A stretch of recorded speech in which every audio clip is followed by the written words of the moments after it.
আসসালামু আলাইকুম। আশা করি সবাই ভালো আছেন। আমি ভালো আছি আলহামদুলিল্লাহ। আপনারা যারা আমার ধারাবাহিক ভিডিওগুলো দেখছেন তারা নিঃসন্দেহে জানেন আমি কোন বিষয়কে সামনে রেখে কথা বলি।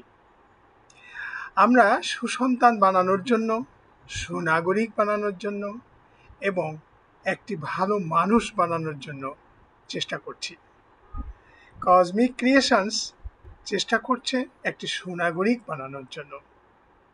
সেই ধারাবাহিকতায় আজকে আমাদের সন্তানদের জন্য কিছু কথা বলবো। শোনো, তোমরা যদি প্রথমেই কোনো বিষয়ে প্রতিযোগিতায় অংশগ্রহণ না করেই আগেই হেরে যাও, তাহলে তুমি আর কোনোদিন জিততে পারবে না। If you think you can, you can. তুমি যদি মনে করো তুমি পারবে, তাহলে তুমি পারবে।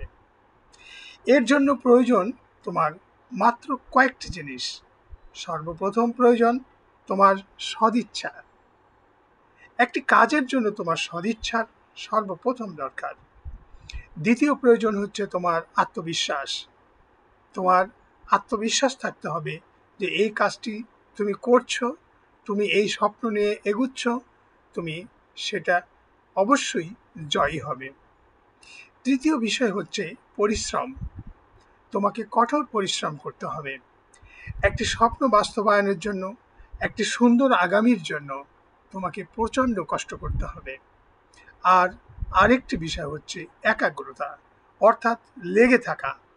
যে বিষয়টি নিয়ে তুমি আগাচ্ছ, যে বিষয়টা তোমার স্বপ্ন, যেটিকে তুমি প্রতিযোগিতা মনে করছো, সেটির সাথে তোমার লেগে থাকতে হবে। থেমে থাকলে, থেমে গেলে কিংবা হঠাৎ করে না পারার মতো মানসিকতা তৈরি হলে তুমি হেরে যাবে। মনে রেখো, এই পৃথিবীটা ছোট নয়, অনেক বড় পৃথিবী।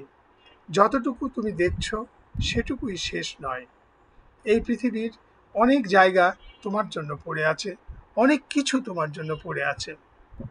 তোমাদের চোখের সামনে তোমরা ক্রিকেট টিমের কিছু প্লেয়ারকে দেখতে পাও, যেমন সাকিব, তামিম বা তাসকিন বা আরও যাদেরকে দেখো, তাদের সাফল্য দেখতে পাও। তারা কিন্তু একদিনে এই সফলতা অর্জন করতে পারেনি। তাদের কঠোর পরিশ্রম, একাগ্রতা, ইচ্ছা তাদেরকে এই জায়গায় নিয়ে গেছে। ঠিক তেমনি তোমার ক্ষেত্রেও তুমিও সেই জিনিসটি করতে পারো। একটা জিনিস তোমাদের আরও বলা দরকার যে মানুষ তার ক্ষমতার, প্রচেষ্টার ক্ষমতার মাত্র 25 ভাগ ইউজ করে, আর যারা জিতে যায় তারা 75 ভাগ ইউজ করে। গবেষণা বলছে যারা 75 ভাগ ইউজ করার পরেও হেরে যাচ্ছে, তারা আরও 10% বেশি প্রচেষ্টা করছে, অর্থাৎ 85% প্রচেষ্টা করছে। সেক্ষেত্রে তার সফলতা অবশ্যম্ভাবী। তাই তোমাকে প্রচেষ্টা বাড়াতে হবে, ইচ্ছা শক্তি বাড়াতে হবে। তাই প্রথম থেকেই তোমাকে তোমার লক্ষ্যে, তোমার সোপানে, তোমার স্বপ্ন বাস্তবায়নের জন্য তোমাকে এগিয়ে যেতে হবে। মনে রেখো, তোমার আজকের যে অবস্থান, সে অবস্থান কিন্তু আগে ছিল না। যেটুকু তুমি অর্জন করেছো, যেখানে এসে তুমি দাঁড়িয়েছো, সেটুকু তোমারই অর্জন করা, তোমার কষ্ট করা, তোমার পরিশ্রমের ফল। কেউ তোমাকে কিছুই দিয়ে যায়নি, কেউ তোমাকে কিছু আগামীতে দিবেও না। তাহলে তোমাকেই করতে হবে সব কিছু। তুমি যে সোপান নিয়ে, যে স্বপ্ন নিয়ে, যে অধ্যাবসায়ের সাথে তুমি জড়িত আছো, সেই অধ্যাবসায়ের সাথে তুমি জড়িয়ে থাকো, একাগ্র থাকো। মনে রেখো, তুমি অত্যন্ত মূল্যবান একটি রত্ন।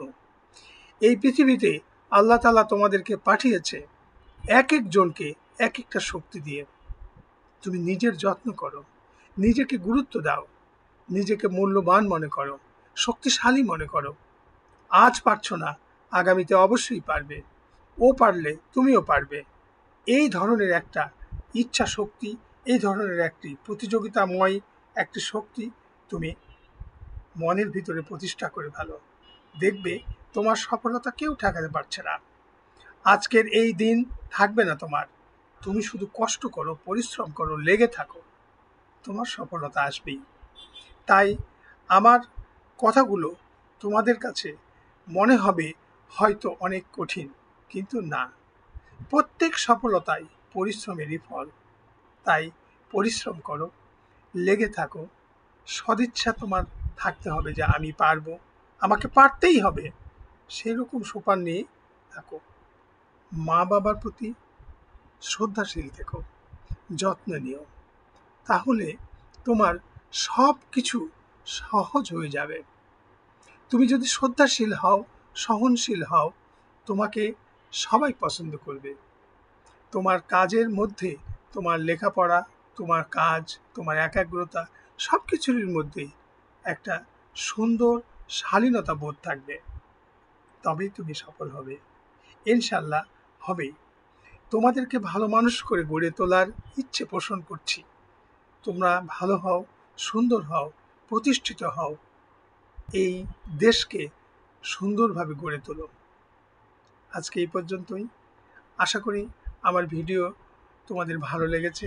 ভালো লাগলে কমেন্টস করো, সাবস্ক্রাইব করো, অন্যকে শোনার সুযোগ করে দাও। সে পর্যন্ত ভালো থাকো।